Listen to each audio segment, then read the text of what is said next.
right, we are back in the kitchen now with Danielle Bussone over there in Abingdon with Veggin' Out and About. She's got a great website. You need to check it out. And everybody is saying it smells just like pulled pork in the kitchen. Well, the secret to making it taste like pork is using liquid smoke. Okay. So I use 2 tablespoons of liquid smoke for this recipe. And I use my homemade barbecue sauce, which is wonderful. I think it's the best sauce in the world. Ooh. And you said it's a process to make that, but it takes about 20 minutes to make it. Well, We that's didn't really have time to make it Okay. today, but it's a very healthy sauce. There's no preservatives. But if you're not into cooking for yourself, you can use any commercial sauce. okay, Yeah. very nice. And I made this not as spicy as I usually do because I know you're not a spicy girl.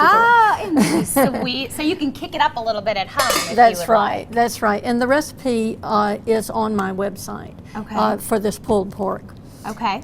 And you've got it there. Is it something where you want to let it simmer and kind of sit, let everything kind of come together? Well, I used a cup and a half of my sauce and 2 tablespoons of this and the ingredients I showed you earlier. Okay. And we just cover it and let it simmer for about 10 or 15 minutes just for the flavors to incorporate.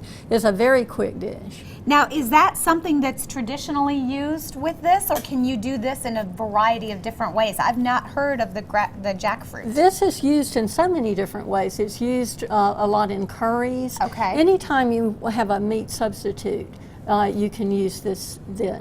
And it's used in all kinds of Asian foods. And when it's ripe, let's show a picture of Okay. it with ripe. When it's ripe, it's used in fruits.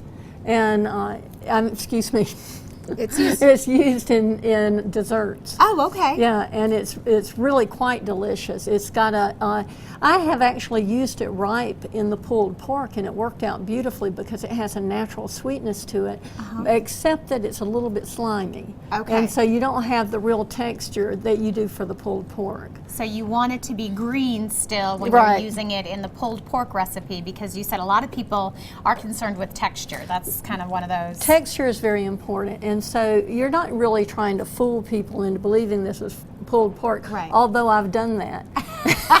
She has. I've done that. I have a neighbor who is a diehard carnivore who lives across the street from me, and I took this over to feed him, and he couldn't believe how much it tastes like, and it has the texture of pulled pork, and he took it and tricked some of his friends into eating it, and so that was pretty cool. And so they it's just it makes it possible to eat favorite foods without having to eat animal protein and all of the health issues that come with that. Because something like this is very traditional here in the South, and you don't want to miss out. That's right. All right, well, we're going to give everybody your website again. So she's got a book, she's got great recipes, all kinds of great tips.